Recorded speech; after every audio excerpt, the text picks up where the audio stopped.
Hi, and welcome to this live reading from As Though You Were Mine by J. Marie Rundquist.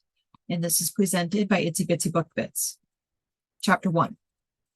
When I got the call telling me my brother and sister-in-law had died in a car accident, a tiny hope buried deep inside of me fractured and fell away.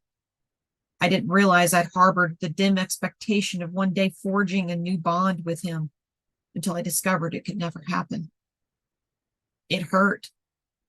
It wasn't a keen, engulfing hurt, but a quick jolt of disappointment that then disappeared.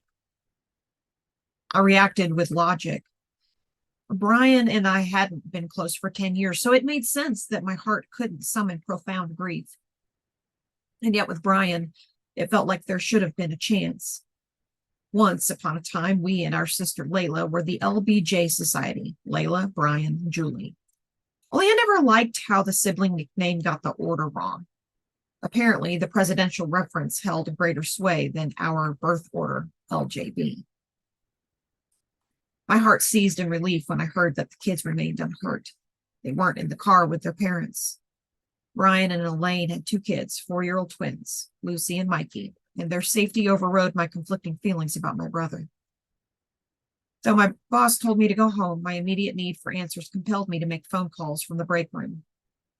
The twins, where are they, and what will happen to them? 3 phone calls later, I had my answers, stunning as they were. The kids were in emergency foster care with a friend of Elaine's who ran a daycare the twins attended on Tuesdays and Thursdays. In a little more than a week, they were coming home with me. Me. Brian and Elaine had named me guardian of their kids.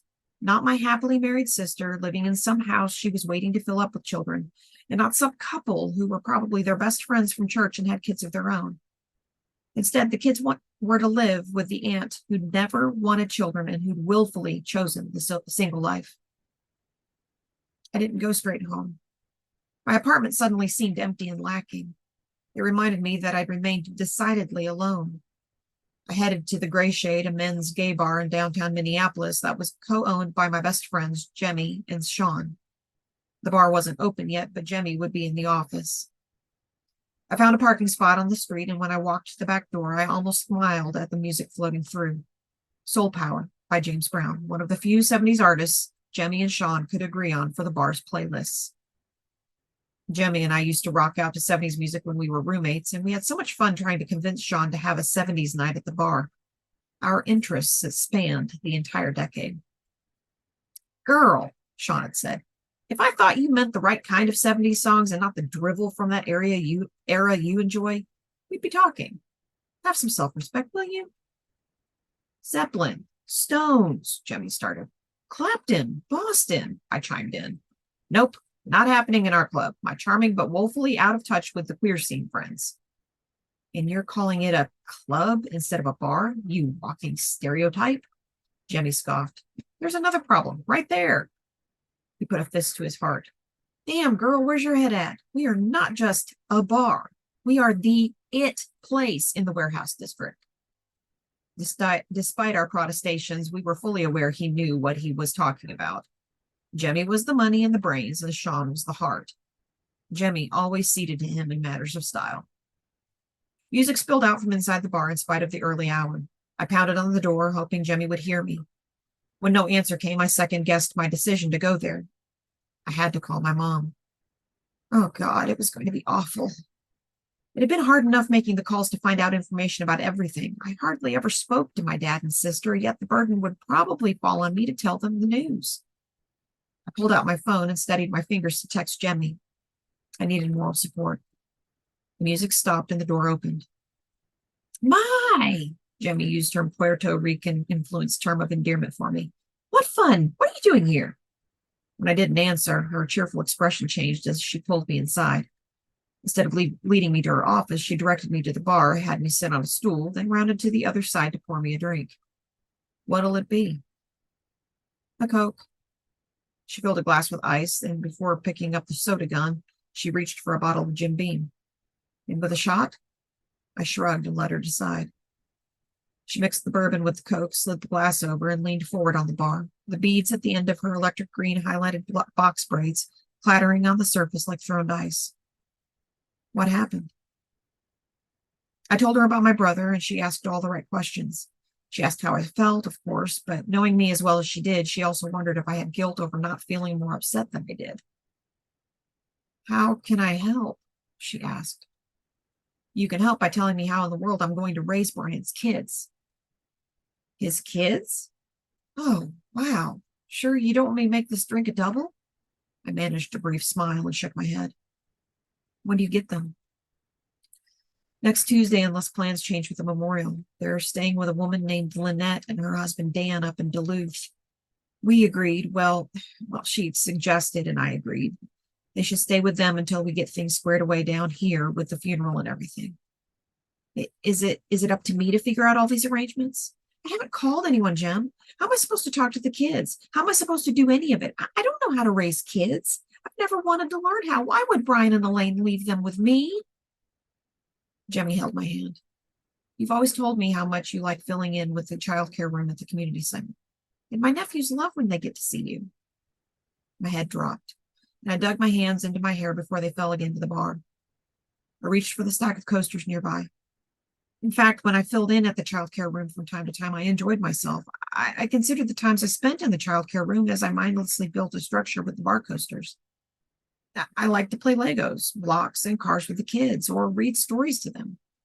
Little Grace had sat in my lap as we read Fox and Socks. She giggled each time I took a deep breath to rattle out the tongue-twisting verses. I didn't dislike kids. They said funny things and loved it when people played anything with them. However, liking children and wanting to have them myself meant different things. Unfortunately, most people didn't understand the concept.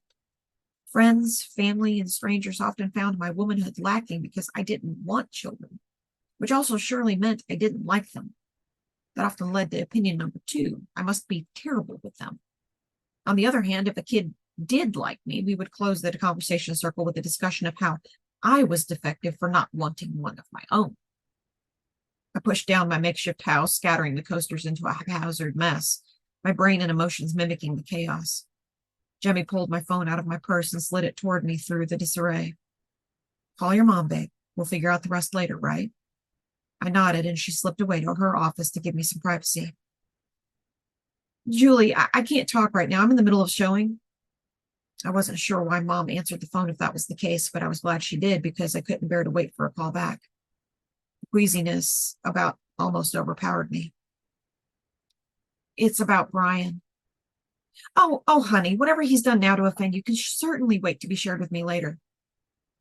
No, it's not. I can't talk. I'll call you Mom. Something in my tone pierced through.